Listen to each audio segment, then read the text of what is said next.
Hello, my name is Dr. Jackalyn, and I'm with DTP-Leadership Group. You've been introduced to Hot Topic Bold Talk by Dr. Jackalyn, because this is where I do my very best to research and then tell you the truths that I find in all the literature that I read and provide to you. Unmasking Trump. The weaknesses that could bring him down. This is podcast 126, but I want you to hear the title again. Unmasking Trump, the weaknesses that could bring him down. I can't tell you how many thousands of articles I read in the last 10 years to be able to confront the various obnoxious and harmful things that Trump has done.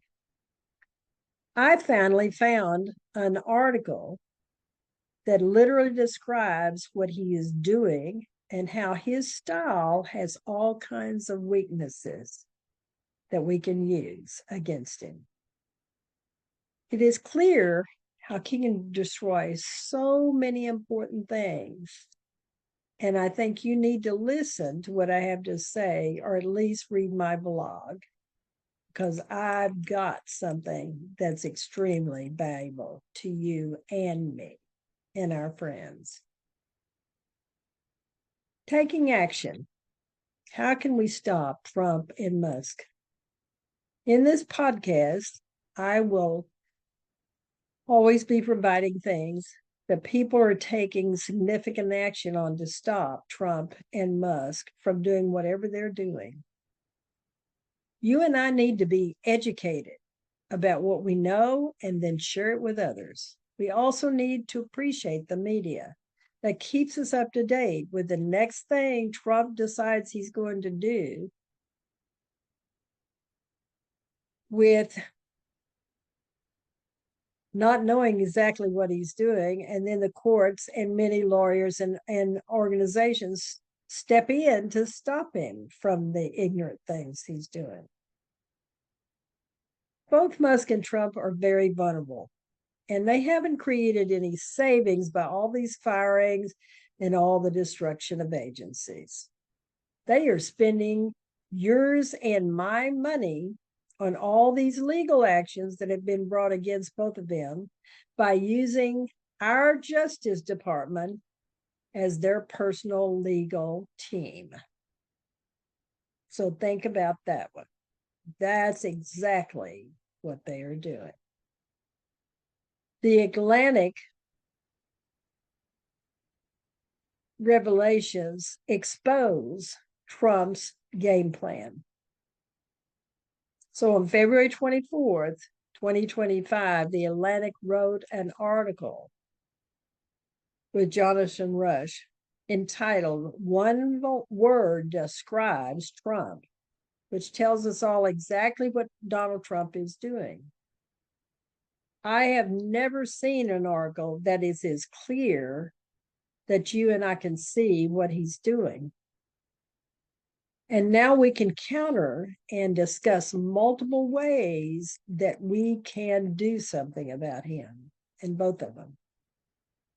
I have directly quoted a number of the things from the article, so I'm going to ask you to have patience with me tonight, because I think what they've done in this article is amazing, and I don't want to make a mistake by trying to summarize something for you. Now, there are some places I've done that, but I want you to hear what this article has to say, because it's very important to you. So this is the beginning of the article. Since taking office, he's reduced his administration's effectiveness by appointing to essential agencies people who lack the skills and temperament to do their job. His mass firings have emptied the civil service of many of the most capable employees. He's defied laws that he could just as easily have followed For example, refusing to notify the Congress 30 days before he fired the inspector generals. He has disregarded the plain language of statutes, court rulings, and the Constitution, setting up confrontations with the courts that he is likely to lose. Few of his orders have gone through a policy development process that helps ensure they won't fail or backfire, thus ensuring that many are having multiple difficulties about what he is doing. In foreign affairs, he's antagonized Denmark, Canada, and Panama, renamed the Gulf of Mexico, which I'm not even going to be bothered to name it, and unveiled a plan from his Lago facility. For good measure, he named himself chair of the Kennedy Center, as even though he doesn't have enough to do. Even those who expected the worst from his election, which the author says I'm among them, expected more rationality. Today it is clear that what has happened since January 20th is not just a change of administration, but a change of regime. A change that is in our system of government, but a change to what?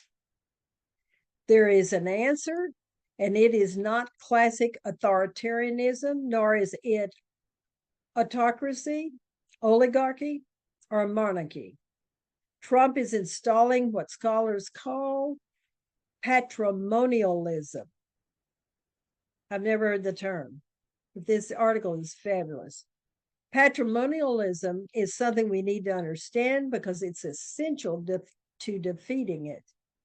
In particular, it has a fatal weakness that Democrats and Trump's other opponents should make their primary and relevant line of attack.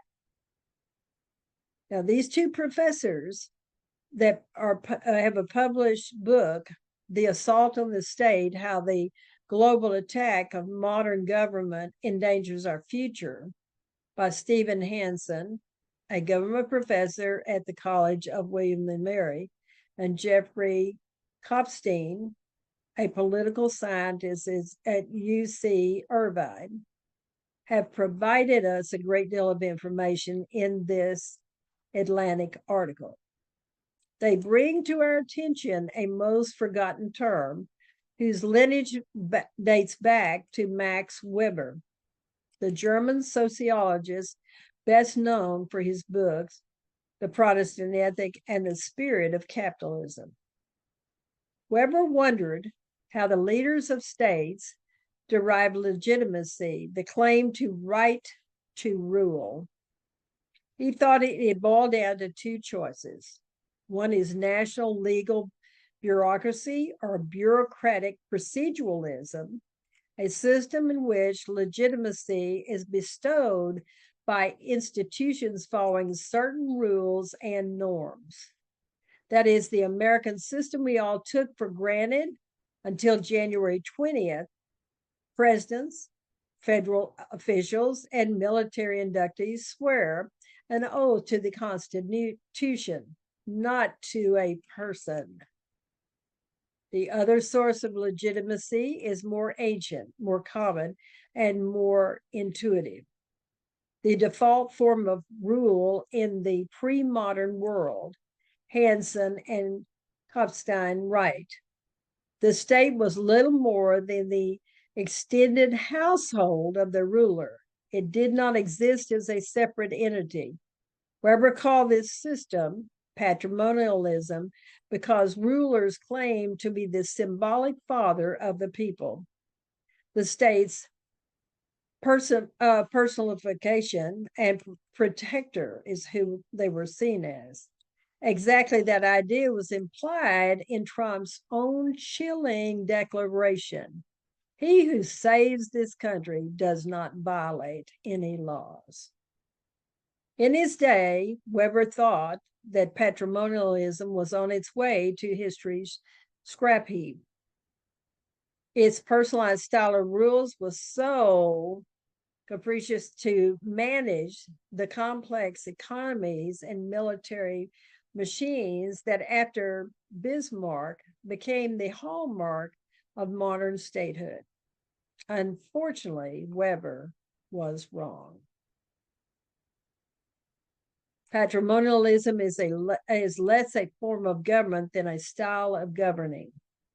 It is not defined by institutions or rules. Rather, it can infect all forms of government by replacing impersonal, formal lines of authority with personalized, informal ones, based on individual loyalty and connections and on rewarding friends and punishing enemies, real or perceived. It can be found not just in states, but also among tribes, street gangs, and criminal organizations. Sounds too much like Trump's administration to me.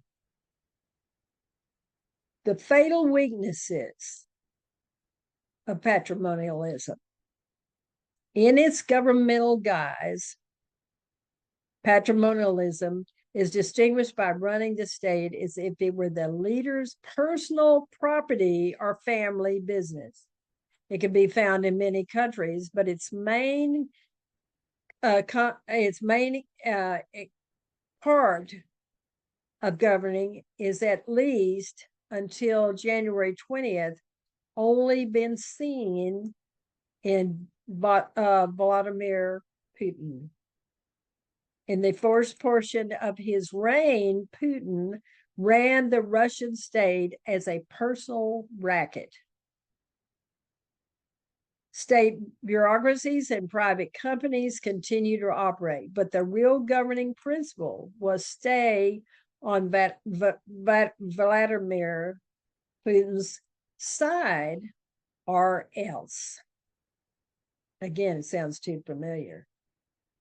Seeking to be the world's safe for gangsterism, Putin used propaganda, subversion, and other forms of influence to spread the model abroad. Over time, the patrimonialism model gained ground in states as diverse as Hungary, Poland, Turkey, and India.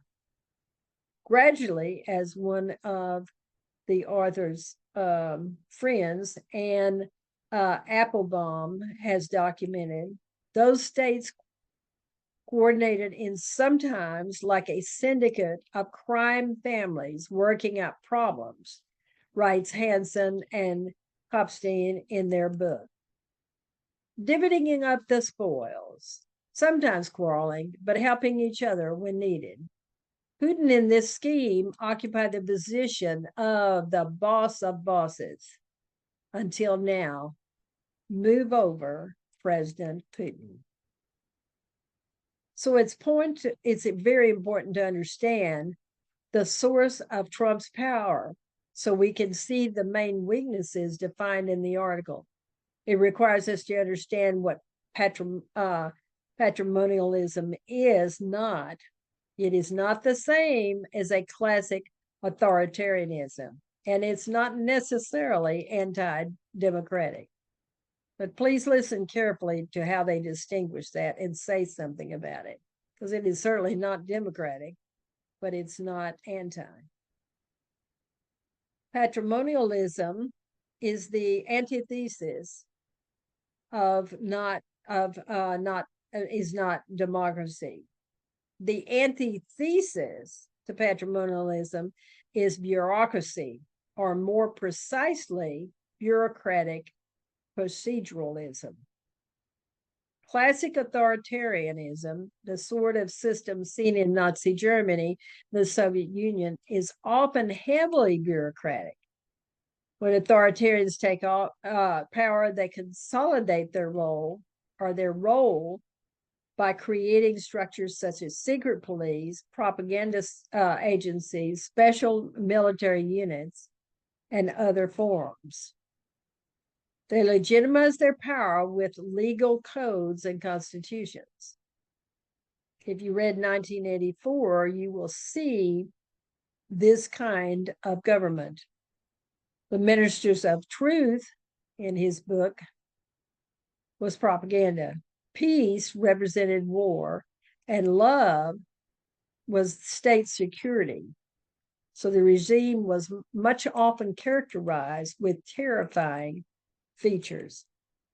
By contrast, patrimonialism is suspicious of bureaucracies. After all, to exactly whom are they loyal? They might acquire powers of their own, and their rules and processes might prove obstructionistic. People with the expertise, experience, and distinguished resumes are likely suspects because they may be independent standing and authority that they think they have themselves. So patrimonialism stocks the government with non-entities and hacks, or when possible, it bypasses bureaucratic procedures altogether. Again, this is what we're seeing in America with Trump and Musk. When security officials at the USAID tried to protect classified information from Elon Musk, uncleared Dodge team, they were simply put on leave. Patrimonial governances has an aversion to formalization and makes it even more whimsical than any kind of government, such as when the leader announces out of nowhere that the renaming of the international body of water will be called something else, or he decides he wants the U.S. to occupy Gaza. This is a classic statement about a patrimonial leader. Also, unlike classic authoritarianism, patrimonialism can coexist with democracy, at least for a short while. As Hansen and Kopstein write, a leader may be democratically elected, but still seek to legitimize his or her rule patrimonially. Increasing elected leaders have sought to demolish bureaucratic and administrative states, better known as deep states, which we've heard many times from Trump and his followers. And they built up over decades in favor of rule by families and friends. India is one country, Hungary is another, and Trump is an excellent example of how someone got elected and became patrimonial as a leader, and one who's achieved substantial popular support and democratic legitimacy. Once in power, though, patrimonialists love to clothe themselves in the rhetoric of democracy, like Elon Musk, justifying his team's extra legal actions as making the unelected fourth unconstitutional branch of the government, which he heads, to be responsible to the people. Nonetheless, as patrimonialism snaps the government's procedure tentacles, a weakening and eventually crippling the state. Over time, it seeks to embed itself. Many leaders attempt to make a transition to full-blown authoritarianism. So we're not far away from that. Electoral processes and constitutional norms cannot survive long when patrimonial legitimacy begins to dominate the political arena, writes Hansen and Kopstein. Even if authoritarianism is averted, the damage that patrimonialism does to a state's capacity is severe. Government's best friends, people leave or are driven out, which we have seen over and over again in the news. Agencies' missions are distorted and their practices corrupted.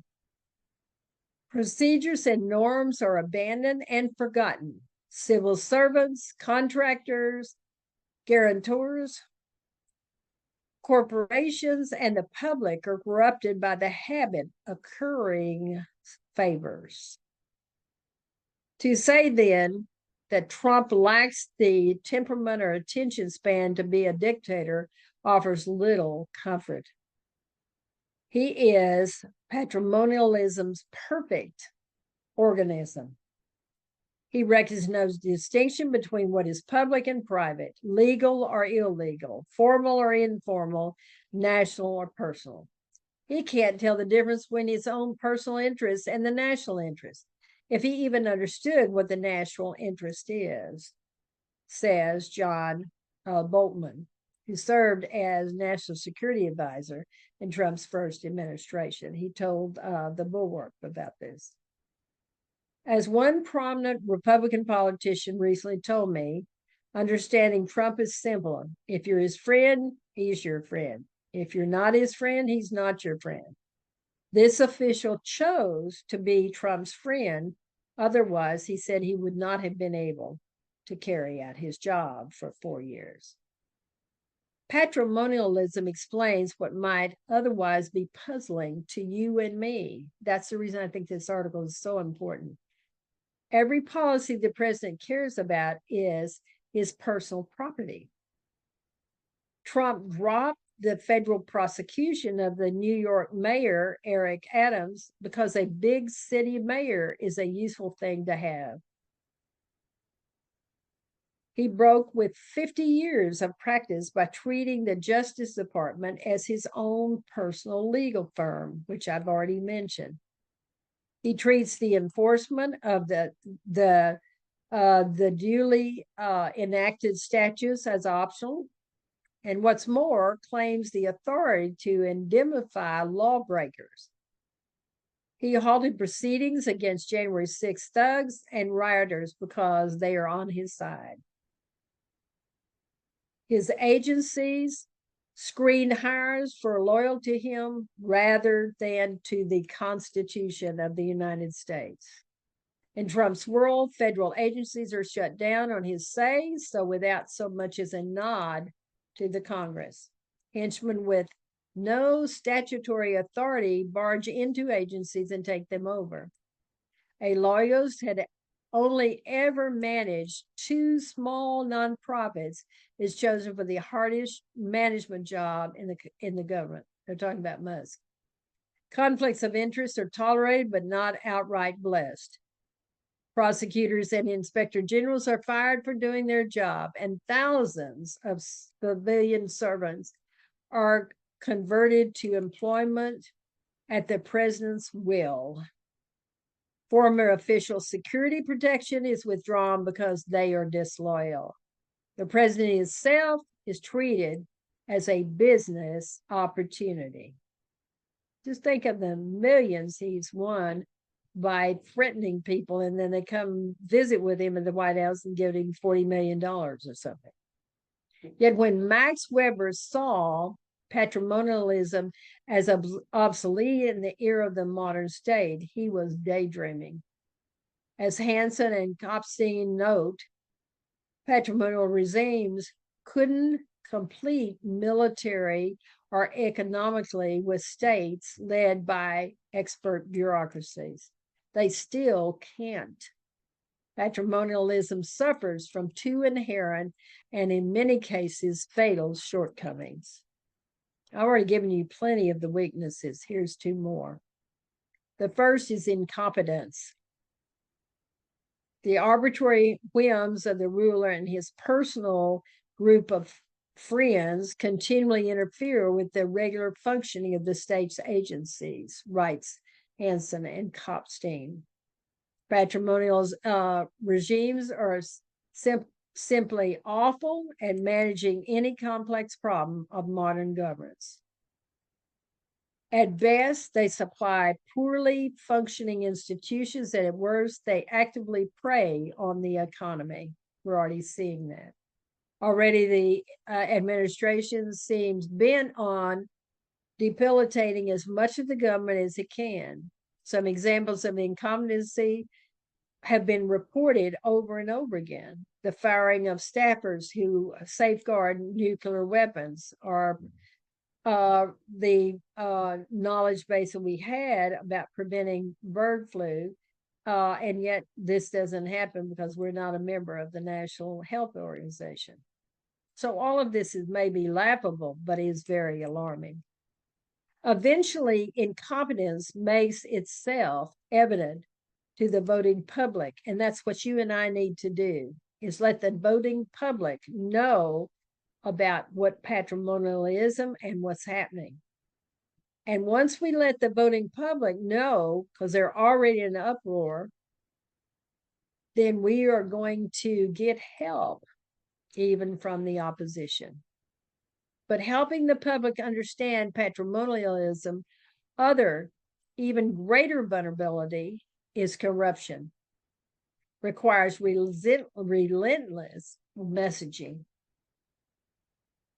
And we see that throughout Dodge.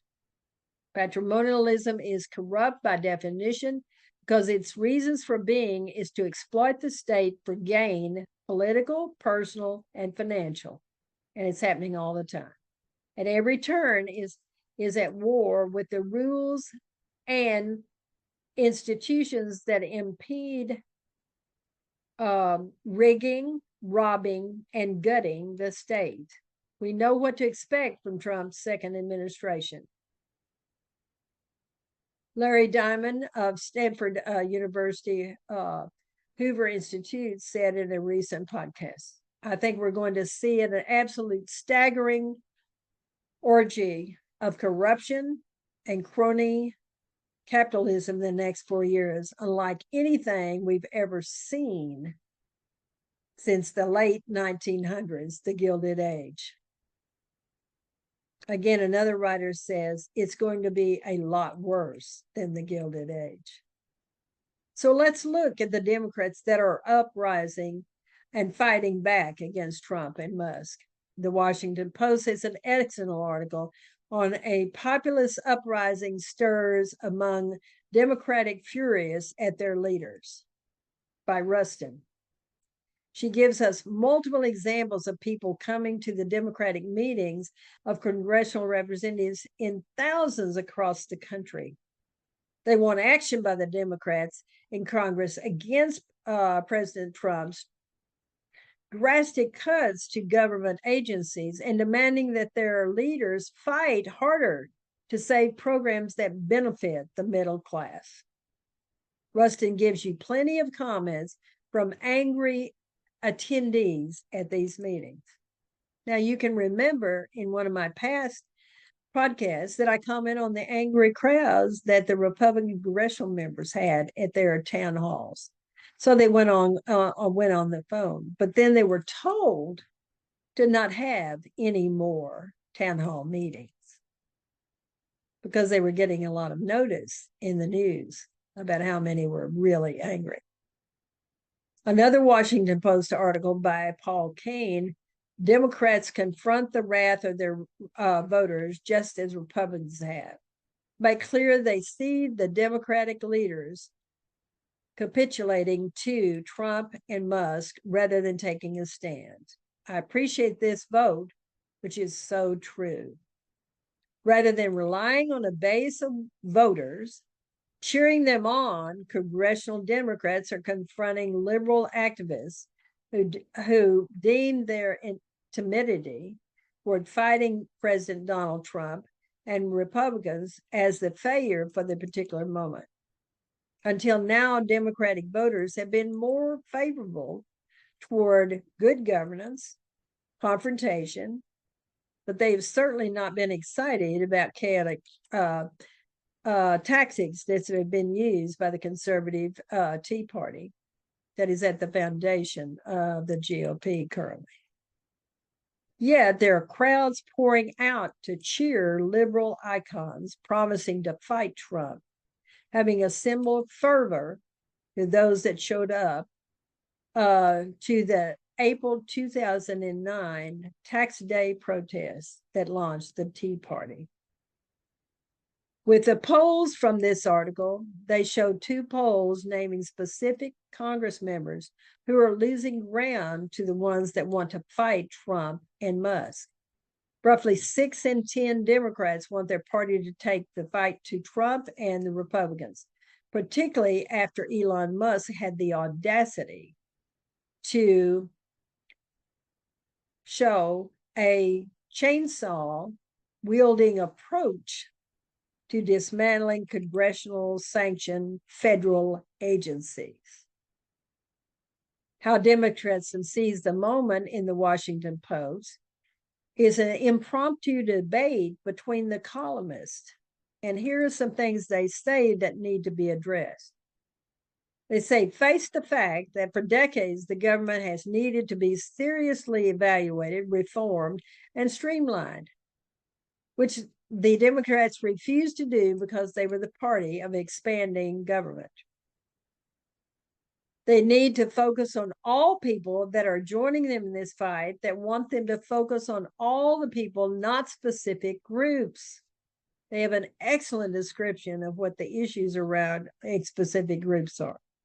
And they recognize that AOCs or Bernie Sanders are bringing very large crowds out across the country. They're lining up, excited, and we want to see value in the way we look at this because they're the people that vote. You need to hear or either read Tim Walz's attack on Musk with language from Trump's playbook.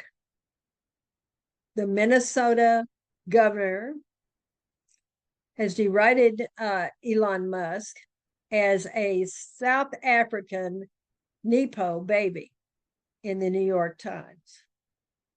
Mr. Walsh, his party nominee for the vice president last year, is one of the several Democrats that are starting to attack the immigrant status that Musk has as they ramp up attacks on the billionaire's powerful role in the Trump administration. At times, their language casting Mr.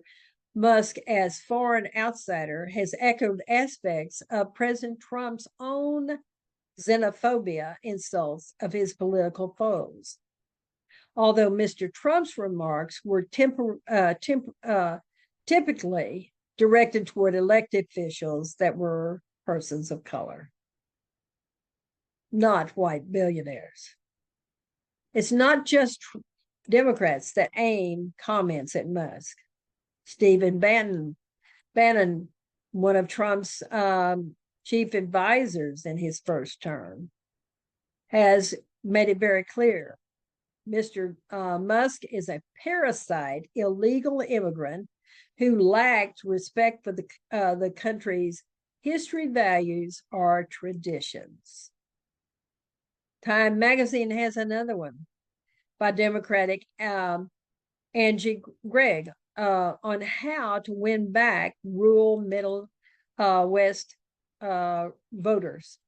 I think she has some great points because she's the one that won in a rural area purple district. She says people in a purple district in Minnesota that I represent, their primary concern is about having their communities safe.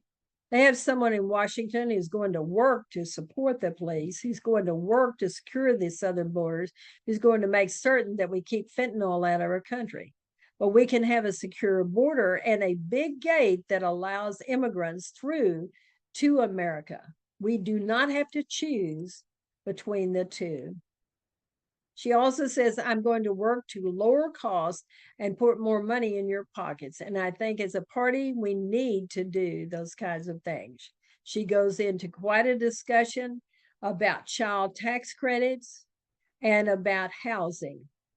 And she is a great supporter of Hakeem Jeffries because she thinks his language and the things he's saying are what we need to be doing. 314 Action Fund is another one you need to know about because they keep reminding us that the House Republicans have the smallest majority in Congress since 1930. It's 218 to hold a majority. There are 213 Democrats and 218 Republicans. There are 4 vacant positions. The fact Polling shows that Donald Trump, Elon Musk, and Republicans are becoming increasingly unpopular with party leaders. And they are not at all happy about being, House Republicans are not at all happy about being told to cancel all of their town halls and public events. So if you think Trump is not running this country and taking away the separation of branches, then you are sadly mistaken. The republic won't save itself. How to fight back against an anti-constitutional president is by Austin Weatherford. He's with Right America. And he says, let's suspend the pleasantries and acknowledge the reality of what we're experiencing, which is a constitutional crisis with a president who thinks he's an absolute monarch. Now, Weatherford served as one of the leaders for the Republicans for Harris in the last campaign. And he says, I have been in politics for 25 years, and I never imagined that I would be asked and be helping or trying to help a Democrat get elected. But he said, as a kid, I never imagined that we would be so crazy and that my party would be so crazy that it has favored a cult personality rather than the principles of our country. The Bright America is also supporting the Campaign Legal Center, the CLC, with a huge lawsuit that is against Elon Musk, illegal and unconstitutional takeover of the federal government decisions. Now, let me end this podcast by saying, now that we understand the full scope of what Trump is doing and the weaknesses embedded in his approach, we have the power to act. Patrimonialism thrives on deception, personal loyalty, and erosion of democratic institutions. But it crumbles under the weight of accountability and exposure. The courts, investigative journalists, and citizens committed to truth are already working to hold him and his enabler like Musk in check. The challenge before us is clear. We must stay informed, share what we learn, and take corrective action to ensure that the democracy prevails over corruption. Trump and Musk may believe they are untouchable, but history has proven many times that systems that are based on lies and exploitation always crumble. Our responsibility is to accelerate that collapse by speaking up, voting, and supporting those on the front line of justice. The fight is not over, but we now know how to win. Thank you for listening.